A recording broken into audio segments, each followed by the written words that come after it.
Wine is meant to make you feel under it, and they sell you class. And so if you connect with a winemaker, if you kind of know what's in your wine, if you buy local and get to know people personally, you're going to have a much better experience.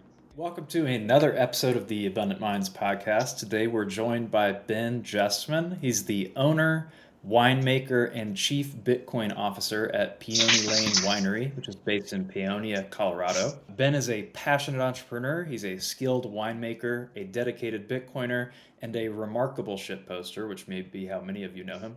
And welcome to the show, Ben. Thanks for joining us. Hey, thanks for having me.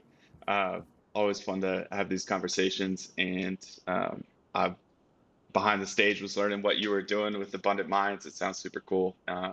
And great to talk to you, Bill. Love it, man. Well, I'm curious personally, what came first in your life, a love for wine or a love for Bitcoin?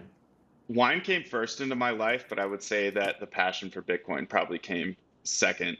Uh, Grew up on a self-sustaining farm where my dad grew all his own food and planted grapes kind of on a whim, as much as a whim of a 20-year commitment can be, and started making wine on a whim, and somehow got really great feedback on his wine. And I'm a kid working in the vineyard, so I hated it. And like any rebellious kid does working for their dad on farm work. I mean, I don't know, praise to the kids who like it, but it wasn't for me.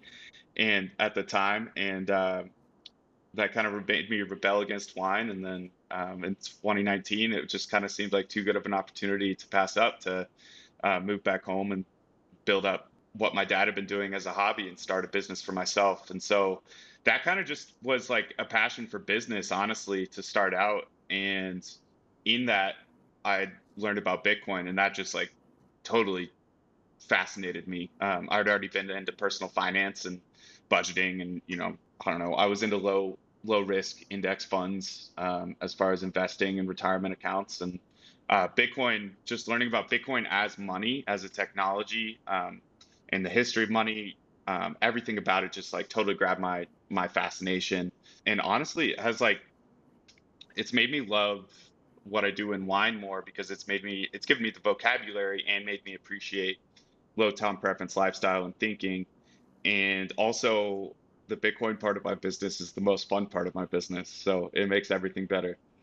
So, me and probably most people listening, we've been exposed to wine in a very casual sense and wouldn't have any idea what it even means for a wine to be a natural wine. So, could you walk me through what the difference is between most wine that people would be exposed to and natural wine? Sure. So the term natural wine is not really used in Europe. It's kind of an American phenomenon. And the reason that exists is because pretty much all wine, or at least in a lot of regions in Europe, especially like France and Italy, are just natural wines, and no one would even think about really doing it any other way. But in the United States, there's kind of this perverse incentive for profit, and long story of a guy with a specific taste preferences kind of taking over the wine rating market. It just became this energy to homogenize wine and make sure that it's scaled high on these specific ratings. And to do that, what you get different input every year. You get different grapes, different climate, and everything, that it gives you a different input to the system. But you can add all these things to wine. You can do different yeast strains to change the fermentation. You can add coloring. You can add flavor chemicals. You can add chemicals for aroma, acid, everything. So a winemaker has this huge toolbox to change wine. But ultimately, natural wine is saying no to all that, going back to the roots of where good wine basically started in Europe, and allowing that a wild fermentation to occur. So the yeast that lives in your vineyard to ferment the grapes. And then once the wine is actually wine fermented, put it in barrel and try not to do anything to it. So um, minimal sulfites, no other additives, like literally just letting the wine do its thing.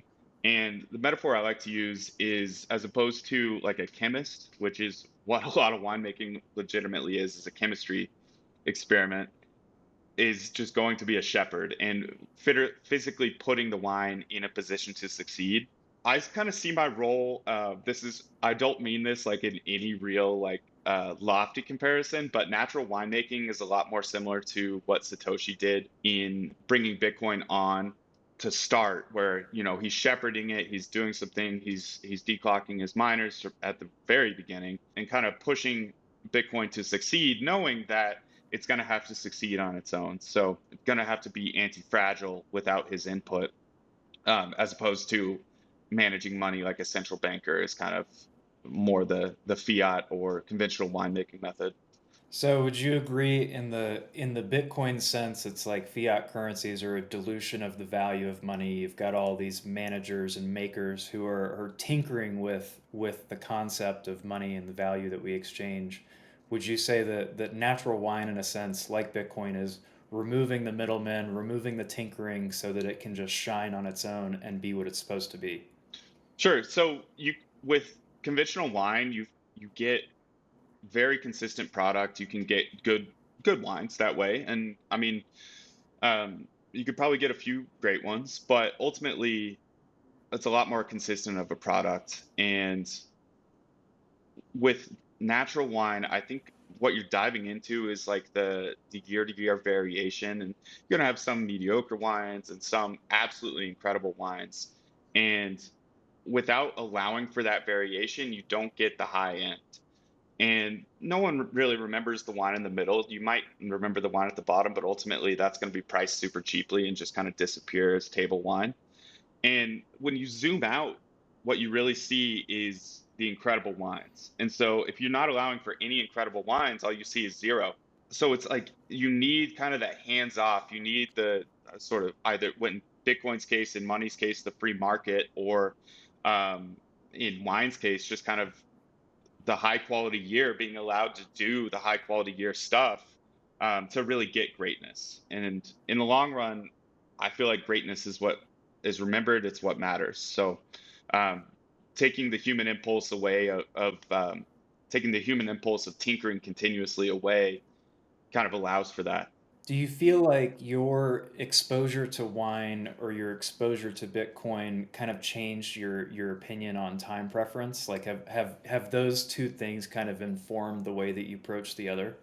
Absolutely, but I also think like I was kind of angling for a lower time preference approach to life at the time anyway. I always was like the guy who was not afraid of contact in sports, just kind of threw myself into things. Skiing still am, but take a little bit more safely. Was always like the fastest skier that would just go off shit and um, get injured and not Huh, worry about it. same. And so I had like 15 concussions, and was kind of at a point where it was like, yeah, you got to start slowing down, buddy. Understanding Bitcoin and the terminology around it gave me the mental framework to really dive into approaching life with a more low time preference attitude, because I think we can do stuff and we can angle in a direction, but until you have the language around it, it's kind of hard to understand exactly what you're going for, and then find things that specifically fit into each of those, like into that actual lifestyle and into those changes. So, yes, Bitcoin gave me that, but it was also, I mean, at that point, I was already diving into a wine career, and that's extremely slow, especially compared to Bitcoin. So yeah, it gave me the mental framework, and I'm really happy that it sped up that process. But ultimately, like, was moving into that direction anyway. So that's probably why it was such a perfect fit. So you're one of the, and I really applaud you for doing this. You're one of the businesses that accepts Bitcoin as payment, and you really seem to cater to the Bitcoin space, not only in accepting it as payment, but also basing some of your lines around, different terminology in the Bitcoin space. Do you feel like, or what do you feel like the impact of accepting Bitcoin has been on customer engagement, marketing? Like, do you find that a lot of your clients are just interested in you because you accept Bitcoin as payment, or do you think that you have other clients that come and they find Bitcoin later? What's kind of the mix of how people get involved with you and sort of the implications of you being accepting of Bitcoin payments in your business? I think the most foundational thing there is that I kind of chuckle to myself when you or anyone else is like, I applaud you for accepting Bitcoin, because I think it would have been ridiculous for me not to. One, just because I want Bitcoin, and that's why I initially started accepting it. But the building of my business in terms of like a Bitcoin direction, yeah, sure, started as a passion and wouldn't be here without a passion for me. But everything just came naturally. It was Bitcoiners being like, "Oh, you're a Bitcoiner who makes wine? Well, why don't you accept Bitcoin? You should accept Bitcoin." And I'm like, "Yeah, of course. Why wouldn't I accept Bitcoin? I might as well start doing that." And I mean, that led me on an educational journey of like, I didn't know how Lightning Network worked, and started using that, and just have learned so much from it. But it became the more fun part of my business, where like I love making good wine and educating around natural wine and everything, but I have a lot of fun with marketing and branding, and admittedly shit posting. So allowing for that within kind of a I think it demystifies wine a little bit, where it's like, hey, all that matters in wine is whether it tastes good, and then if you want to say there's a second thing, it's whether you feel good afterwards or not. Because with natural wine, you do feel an insane amount better after drinking it. Like honestly, getting a hangover from drinking my wine isn't really in my lexicon anymore. So let's say there's two things that matter in wine, and then the rest is the conversations and the food and everything surrounding it. So wine is this like it's a category like a product that like kind of hides behind a sense of classism or high prices or just like this feeling of superiority of all these people who know these words to say about the wine and describe it that make you feel like a somewhat belittled, and that makes wine super unapproachable for people who just want to enjoy it. And there's ways to find really good wine for not a crazy amount of money, but also I think it's super reasonable to, buy some nicer wines that you have for nice occasions, and drink with people you care about. And so what I try and do is just educate around natural wine, how you're getting a more unique experience. The wines aren't going to make you feel bad afterwards. And I mean, honestly, like the wines taste better because they make you feel better. It's a very clean experience that a lot of people report back to me, and I personally experience myself. And so I think Bitcoin and wine just kind of both like work. They melded for me very well, and then the time preference, the returning to natural wine, the stewardship, wanting to drink things that don't make you feel bad, and also wanting to spend your money in a way that supports people you care about, are all just like so perfectly aligned with uh, what I'm doing. Because I mean, it's it's just fun for me to put a Bitcoin logo on a bottle. Um, and even when I'm not selling to Bitcoiners, I do have the Bitcoin logo on all my bottles, more subtly for most of them, but as my little way of maybe getting someone to think orange pill them a little bit. But yeah, it's just kind of been a perfect marriage, and has grown organically, and has become, I mean, a massive part of my business, and also just like the the fun way of going forward. So it's kind of this thing where it's like, hey, this is the most profitable way, and also the thing I enjoy the most. So that, given my business goals of building a life that I want to live, has really just worked well.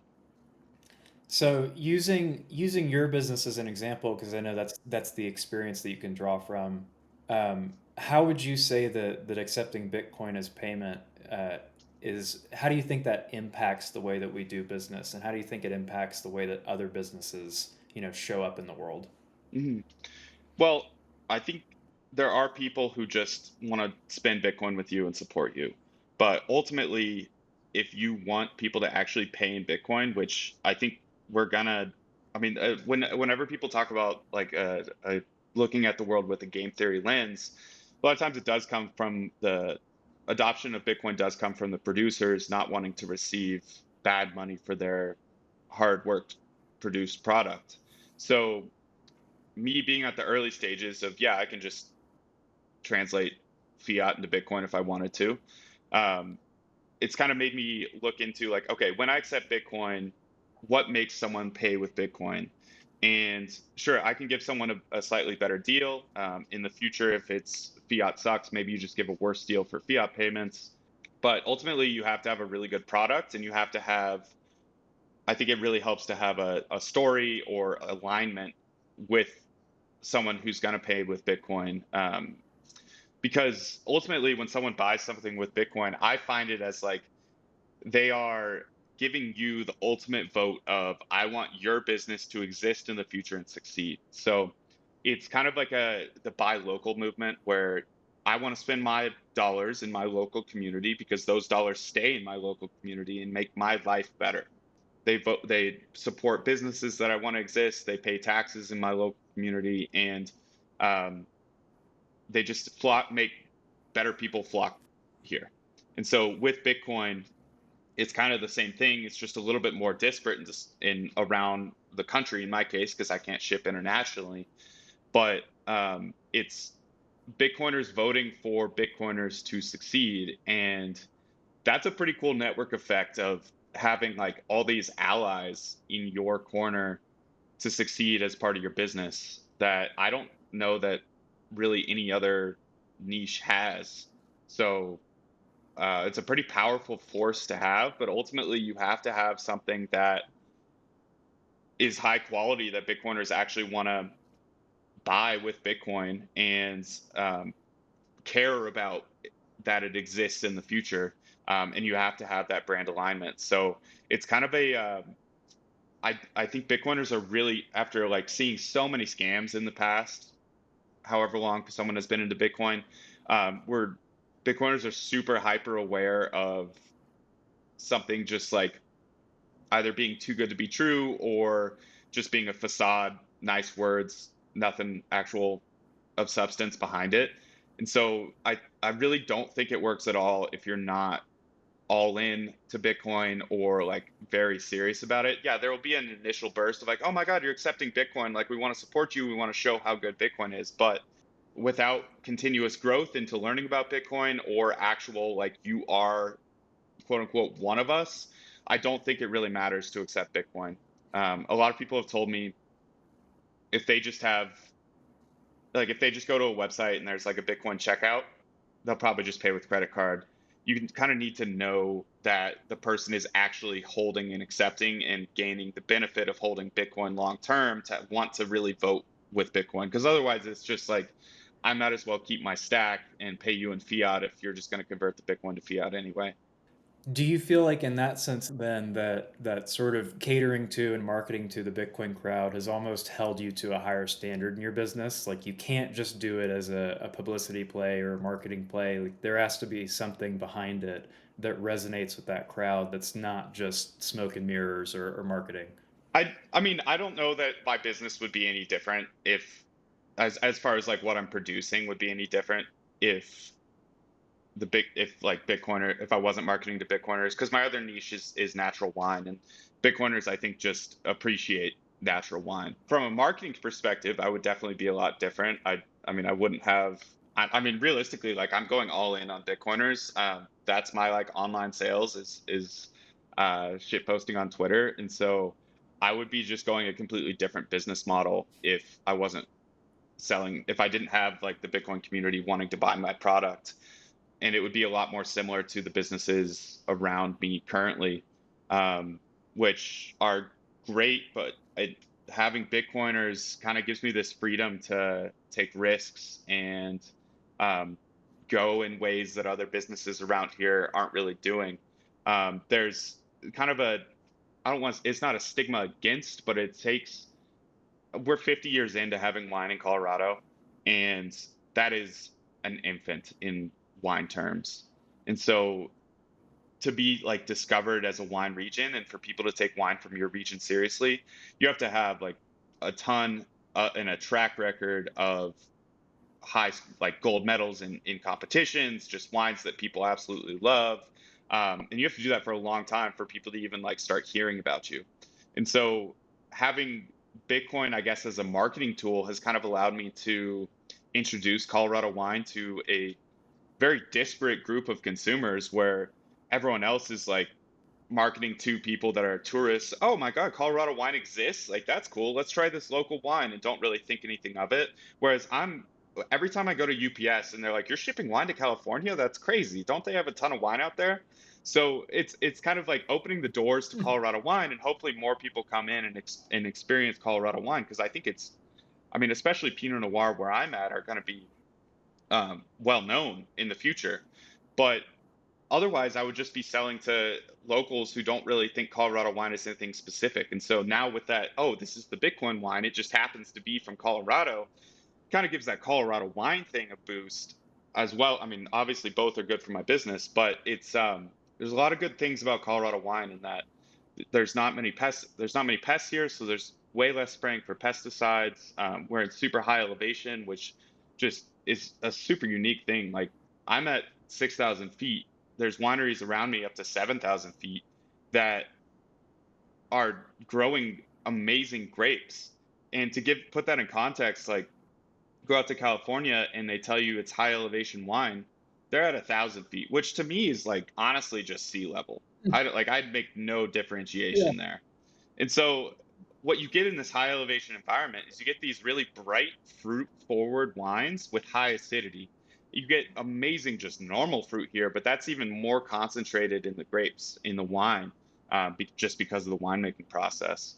And so I think that's something that's going to show off really well. And it's just serendipity that Bitcoin has allowed me to share that with a ton of people from all over the world that or all over the country that otherwise would have no idea that Colorado wine even exists. We as a mining company, of course, we're definitely Bitcoin native. Our revenues are denominated in Bitcoin. We accept Bitcoin payments from colocation clients when they're buying equipment, when they're hosting equipment. What kind of advice would you give to other entrepreneurs, other businesses that are looking to start accepting Bitcoin as payment, or just integrating Bitcoin into kind of how they think about their business? I think the Bitcoin is freedom to me in that it is if I wanted to quit the winery today, because like let's just like go backwards. My goal in business and my goal in life is to have a good life. And I think that I want to run a business. That's something I enjoy doing. So that's part of a good life. But it's not financial for me. Like I'm not saying I have any like I'm rich or like don't need the money. I absolutely do. I just have a fundamental belief that if I love what I do and I love business, part of loving and or part of being good at something, you have to love it. And if I love business, then I will figure out how to make money because that's part of being good at business. Bitcoin is kind of freedom to me in that it's like if I just decided full stop tomorrow, I want to be done with wine, I can walk away from it and I have something in Bitcoin. Like I still have to get out of debt for producing grapes, but Bitcoin is that freedom. It's like this is what I produced over the last 4 years and I saved it completely separate from the business. Honestly, it's held back the business because it would have been great to reinvest that money into the winery, but I can't not buy Bitcoin. So here we are. It's very different if you need the working capital continuously to run the business or if you can actually hold Bitcoin. Because if you can hold Bitcoin, you're like, that's the benefit. Like, sure, you can save 1 to 3% on transaction fees or whatever with Bitcoin, but ultimately, like, the real benefit is holding it. So I don't know. I guess you can use it as a marketing tool if you hold it. You know, you tell your customers like, hey, we hold the Bitcoin you give us, so they're more likely to pay you in it. That's great, but I'm not confronting the point of the business, but that you might be where I get paid in too much Bitcoin, where I need to actually sell some to keep things going, and then you're always deciding how much should I sell. You're price sensitive, all that. Like I just any Bitcoin I get, I keep. I'm curious, like I assume Bo, you're at kind of at a spot where, I mean, if you're mining revenues, obviously getting paid in Bitcoin. So curious how y'all manage that because I mean, personally, that's a goal to be at that point but I'm not there yet. Yeah, so there's a couple different things to talk about there. One is, I mean, our ideal case is we're mining ourselves and we're also co-locating other people's miners. So if people are paying us in fiat, our ideal is that if we have enough co-location revenue, we don't have to sell any of our Bitcoin that we mine. So if as long as we're serving enough clients and we've got enough of our capacity dedicated to serving other people, we should be able to hold a stack and hold that indefinitely into the future. I mean, that's why we got into mining, right? So that we could mine our own Bitcoin sovereignly. We get our own sovereign access to Bitcoin, and ideally we never have to sell it because we know what we're holding, right? But it brings in this other decision framework, which is like you just said, you make very different decisions about how you grow your business if you are trying to hold a stack versus trying to reinvest it into growth. And that's one of our decisions is like, if you know that Bitcoin is the hurdle rate for the future, that the compound annual growth rate of Bitcoin is what you need to be making decisions against when you decide to either sell it or reinvest it into your business or choose some other opportunity. We've got to weigh holding Bitcoin on the balance sheet against the future expected value of selling that Bitcoin and building more capacity. And that's kind of where we sit right now. Is right now is a very tough time in the market at the middle to end of 2024 to decide to sell Bitcoin for any reason, even if you think it's going to make you more over the long term. Just knowing where we are in the halving cycle, this is historically the absolute worst time to be getting rid of your Bitcoin for any reason. But obviously, we find ourselves, we're still an early stage company and we've got to grow capacity that we need to still liquidate some Bitcoin because we expect, even in Bitcoin terms, that growing that capacity for an early stage company is going to net us a better long term benefit. But it completely changes the way that you think about growing a business and what you're trying to keep up with. We're not trying to keep up with 7% inflation. We're trying to keep up with doing better than the base return of just holding Bitcoin and letting that sit for as long as you possibly can. Um, has, and you just mentioned a little bit that you've made some different decisions in your business. Like how do you think your winery is different than other wineries in terms of how you make decisions to either grow your business or grow your stack?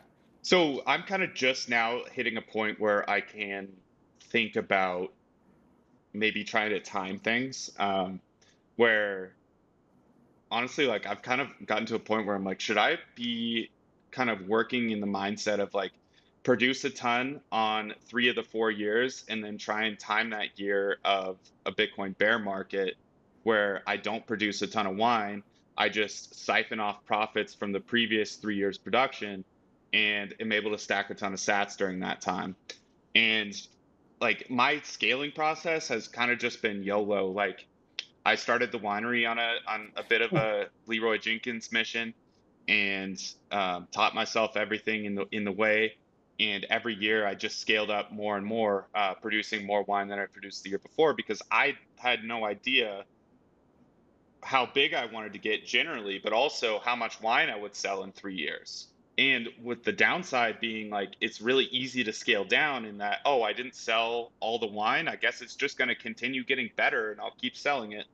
So I've just now kind of hit this point where I've maxed out my production capacity.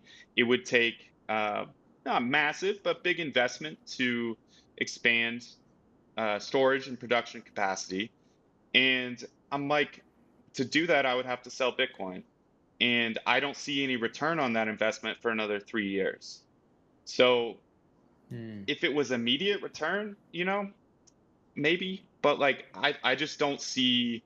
I don't really like have the ambition to want to beat Bitcoin. Like I maybe strategically time things, but ultimately, like, man, I feel like I can live a good life making wine and make solid money and stack Bitcoin whenever possible. But ultimately, like as a one man show, trying to outperform Bitcoin in an industry that moves insanely slowly is just like that's crazy to me, and I think it would dilute, especially given that I'm trying to do the natural slow approach. Like I think that dilutes what I'm trying to do. So I guess the goal is to have a functioning company that is a something I really enjoy doing and allows me to stack Bitcoin.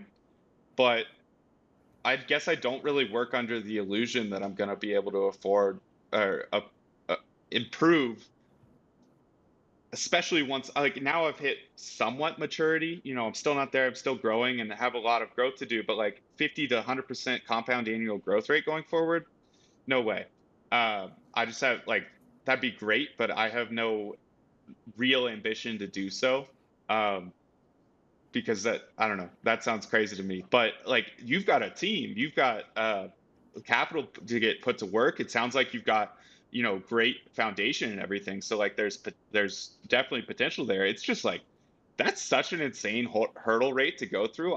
I think most businesses shouldn't even be trying. It's like just build up that capital base and stack stats and live a good life and survive. Maybe that's the future, but what y'all are doing, that's ambitious, and I commend you. I would, you could say that it's a lack of ambition, but you could also just say that it's a acknowledgement of wisdom, right? Like it's genuinely in a world where Bitcoin exists, it's genuinely really hard to outperform it, knowing what it is and kind of where we are in the timing of how young it still is. I think if anything, it just is an expression of understanding what the best long-term move for you is, not any kind of lack of ambition or a lack of energy or desire, but just a knowing and a true understanding of what we've got here. In many ways, Bitcoin rewrites kind of how you would make decisions in your business otherwise, and it did for me. I mean, I came before being full-time Bitcoin mining business owner. I was a single family real estate investor, and I was uh, the epitome of real estate is the backbone and kind of the foundation of your wealth. And it took me being exposed again and again to Bitcoin. This was years after I had first heard about it. But it took the events of 2020 and 2021 for me to kind of unpack that no, that's not the hurdle rate anymore. And actually, what you think gives this value is a lot more fairy dust and air and smoke and mirrors and manipulation than you think it is. And so that alone, changes your opinion on business and honestly made me get out of my business and choose to, even if it was going to be a huge challenge to outperform Bitcoin, which I think we can do in the mining space, at least for a certain period of time, maybe the next decade or so. We'll see once the block rewards start chiseling down if transaction fees still make that true. But had to make the choice that living and thinking in a world where I'm trying to get over the hurdle rate of inflation versus get over the hurdle rate of the compound annual growth of Bitcoin was a faulty mindset. Like it was just, if I kept living in that world and thinking about that every day, I would grow a completely different set of brain cells and gray matter, and I would see the world completely differently than if I had Bitcoin as my hurdle rate and the returns of Bitcoin as your kind of what you actually need to get over in order to deem yourself a successful business and be worth growing that business versus just growing what you hold in reserve. You went from real estate, like I think I'll round this out, but like I think real estate people generally I've found have like extreme resistance to Bitcoin.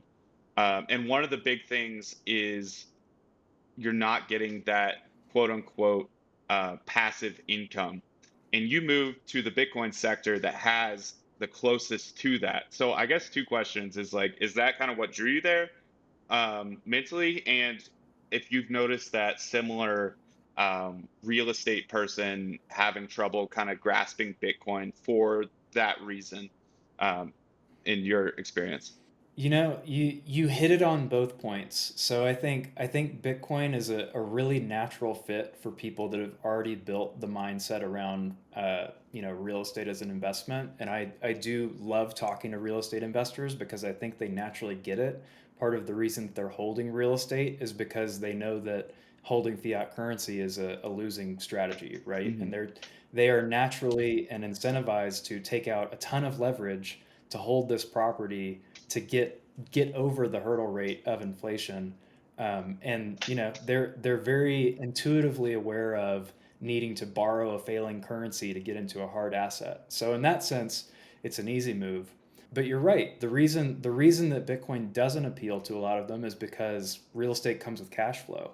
And so that was in fact the reason that I got into mining was, after the events of Celsius and BlockFi and all these other yield generating platforms, which thankfully we narrowly escaped as a company.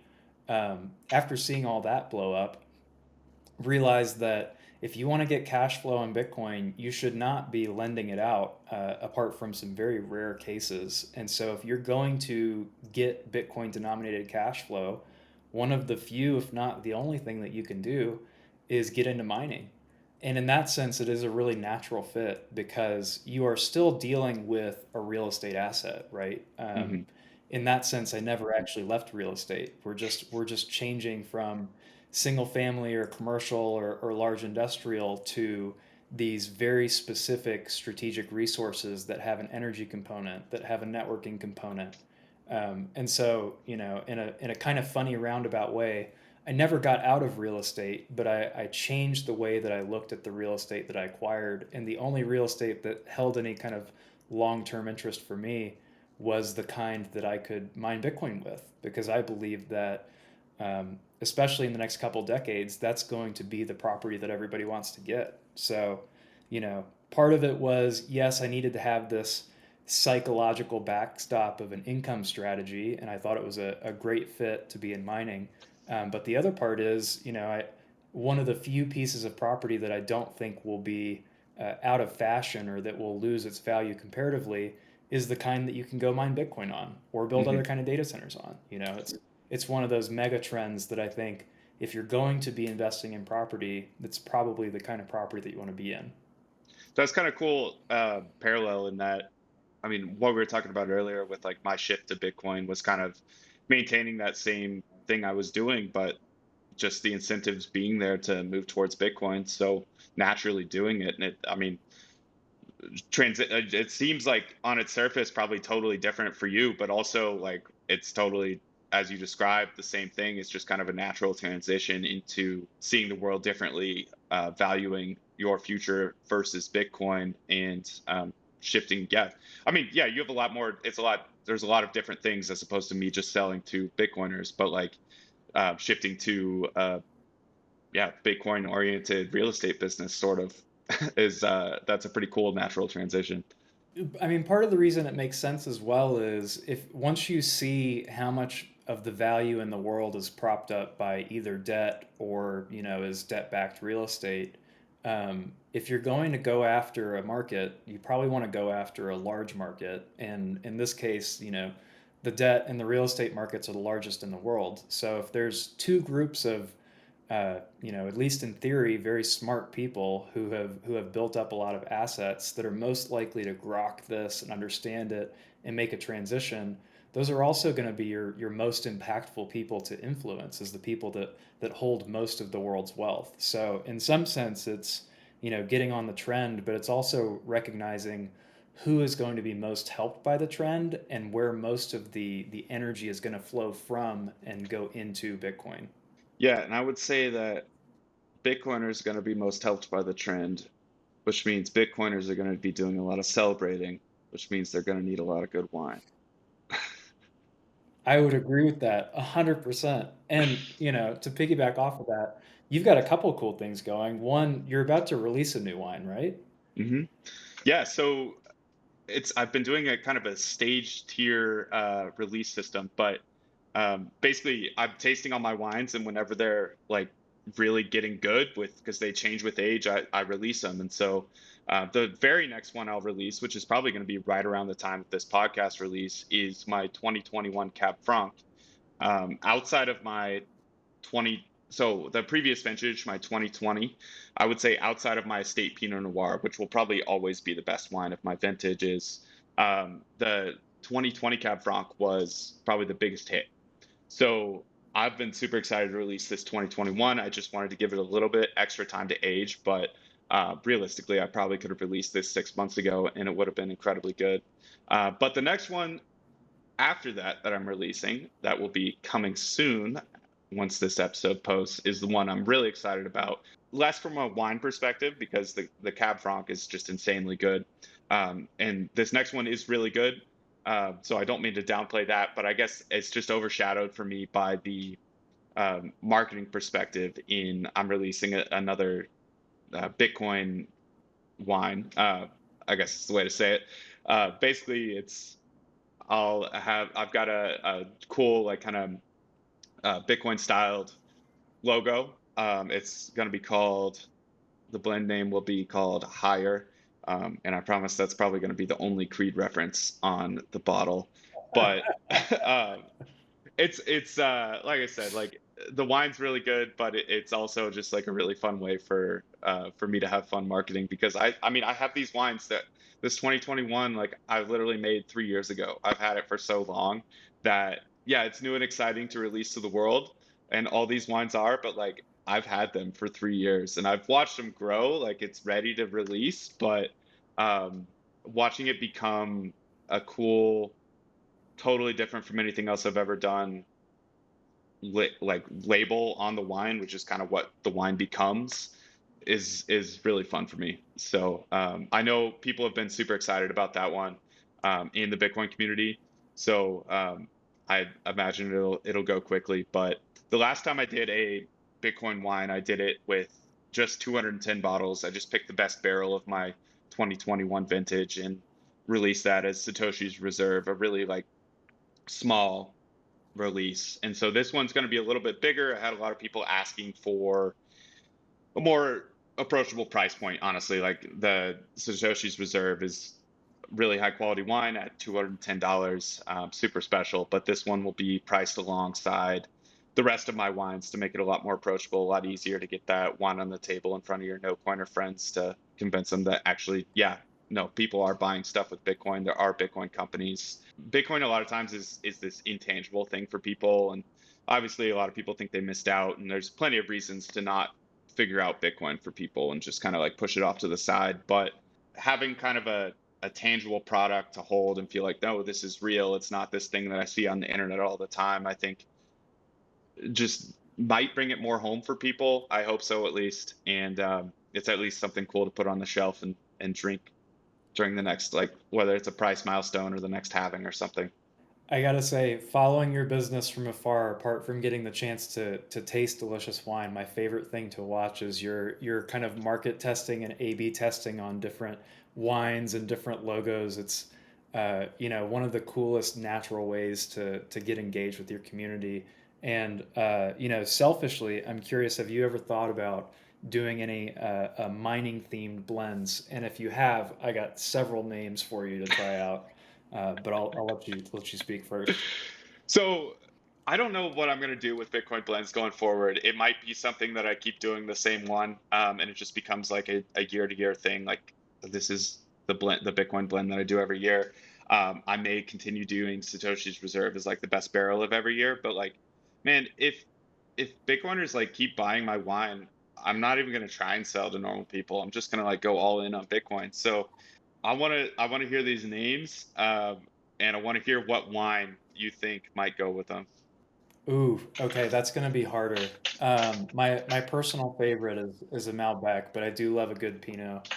All right, so the three that I have for you, going off of your Creed reference, are the higher hash blend. Let's go.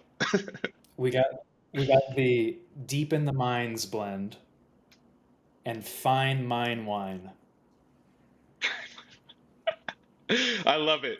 I will say that first one, you should get in contact with a weed company because I think the higher hash stuff is like that's a no brainer for some sort of like weed tincture or just like some I don't know. There's some crazy stuff going on there. Maybe a little bit less like a little bit different time preference, a little bit maybe less connected to Bitcoin outside of the just like the brain melt idea.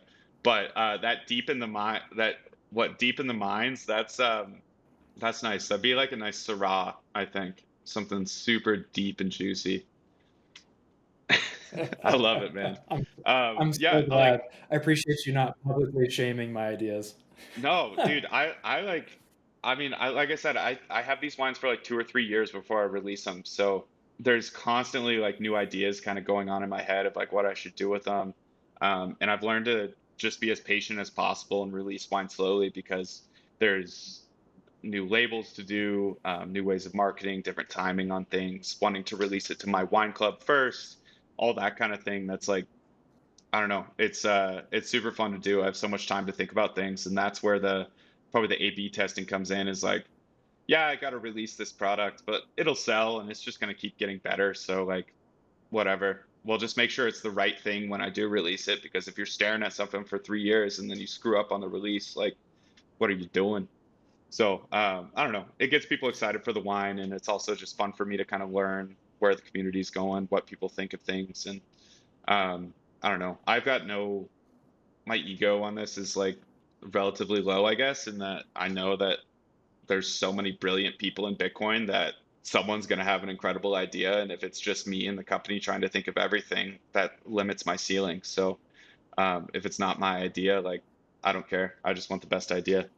So you mentioned your wine club, and you said offline as well. I think you've got your first wine club shipment coming out soon. Is that correct? And can you tell me what is a wine club, by the way, for the people who have never been in a wine club? Yeah, so I just launched my wine club, yeah, after a few years. It's something I've been meaning to do for a long time, but I think it's coming at a great time where I have a built up stock of older vintages that I can segregate and put as only available to wine club members.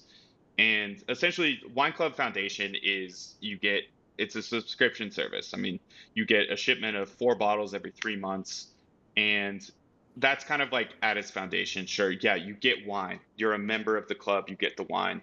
But the idea for me is kind of along the lines of how I sell wine to Bitcoiners in me wanting to receive Bitcoin. I think that if I want someone's like loyalty continuously through a bunch of different shipments, I need to be providing something special for them as opposed to just them ordering wine whenever they want, because it is super helpful for me to have that consistent sales going forward. But that means that I have to give back in other ways. So what I've done is I've made it so 4 bottles ship free instead of 6, and you can order 4 bottles anytime, and they ship free on top of the other wine orders. During in the wine club, what I do is I pick the 4 wines that I think are best either for the season or just generally drinking best right now, or I save one specifically for that. So this first shipment that will have just gone out is just about going to be the end of my very first vintage of wine production, 2019. So I've got like 20 bottles left of a blend that I made in 2019. That's the last from that vintage that I have. And that's got to go out to my most loyal customers, the people that support me the most, because they're going to be the ones who appreciate that super old wine, the history of it, the most. So yeah, it's I try and give slightly better I give better deals, and I give access to specific wines that people appreciate more. So like if a wine's a hit and it starts selling out, pretty soon it'll be available only to wine club members. And ultimately the goal is probably as a business is to just be 100% wine club and go around doing events all around the country, probably connected to Bitcoin events for wine club members, to just give so much build community within that and just give more connection and a better experience to make people want to join my wine club. It's a kind of a relationship fostering thing where I want someone to be a long-term consumer, so I better continue giving back to them.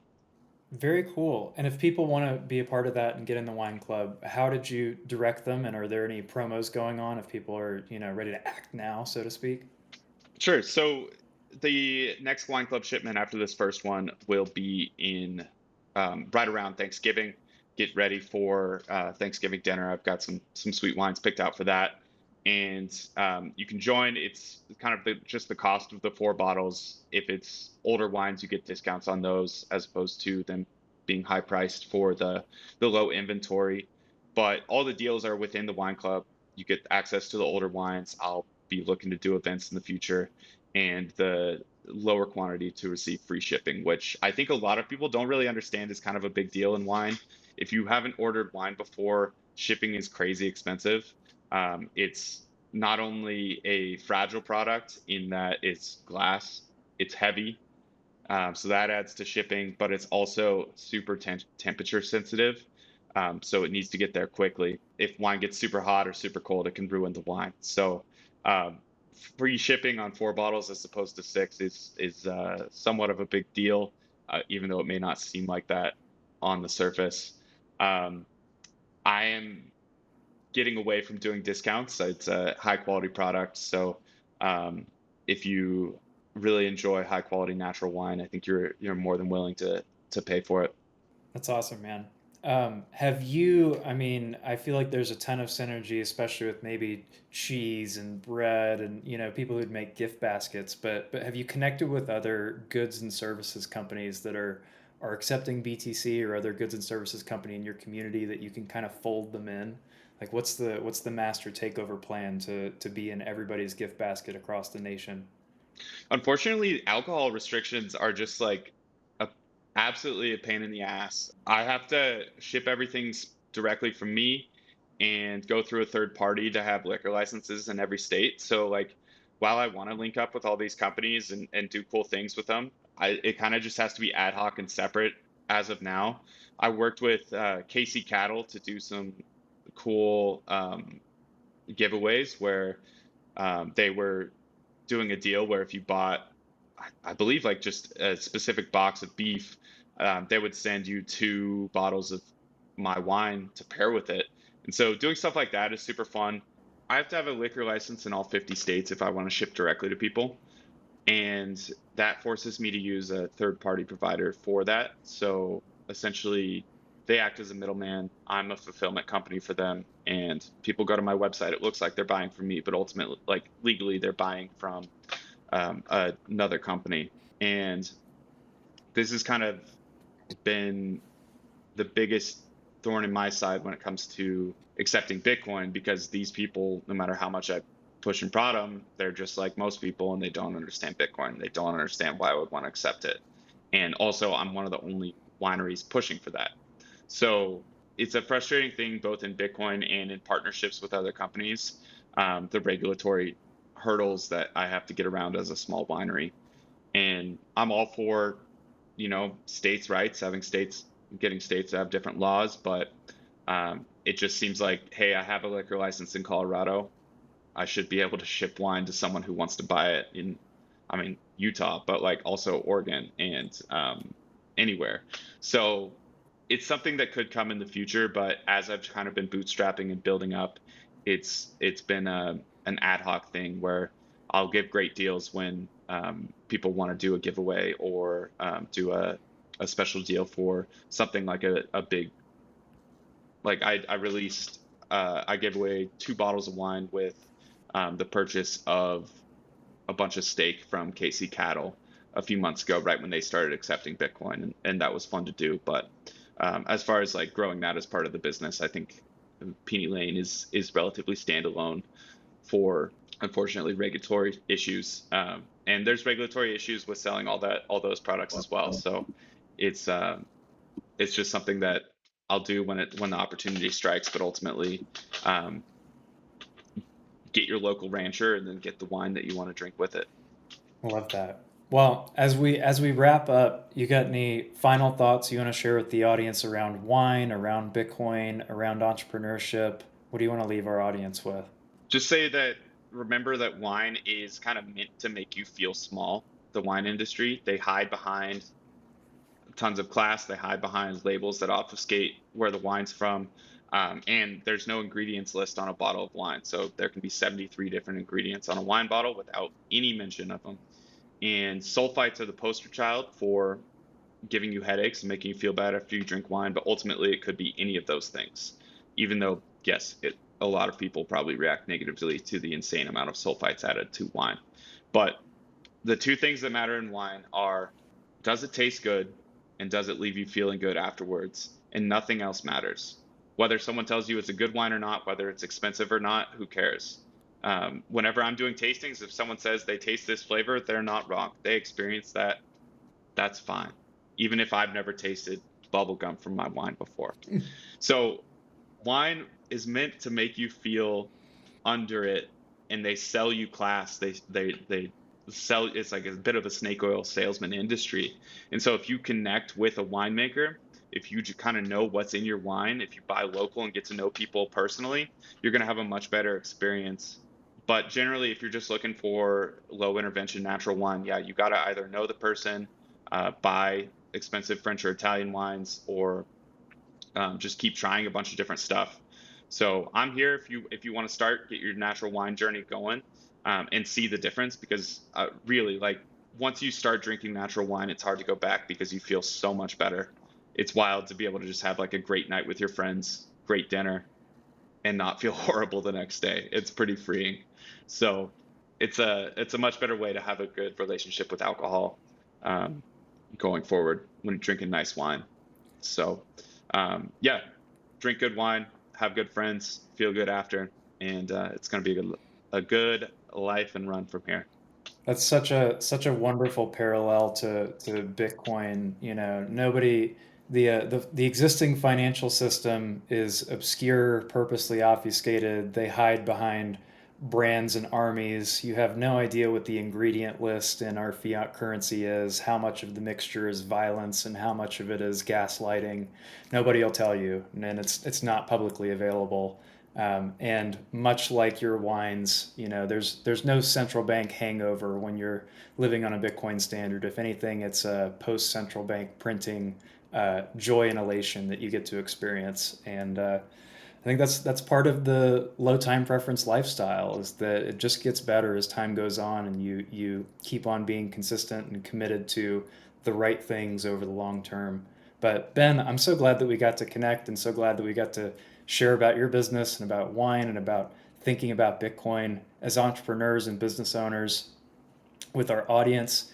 And just want to give you an opportunity, if you would, point people where they can keep up with you, where they can get your products, where they can join your wine club. How can people find you and support your business? I'm primarily on Twitter at Ben Justman. I also have an at Peony Lane Wine account, and my website where you can order in nearly every state is peonylanewine.com. That's PEONY. You can pay with Bitcoin on there. There's a special 6 bottle deal that you can only get with Bitcoin. And I'm also increasingly on Noster. So if you're looking to check out or connect on a decentralized protocol, that's a fun place to be. So hope to see you there. Love it. Thank you again for sharing your time and your expertise and wisdom with our audience, and can't wait to see you in person and have you back on again. Really appreciate you, Ben. Thanks for joining us. Cheers. Thanks for having me, Bill.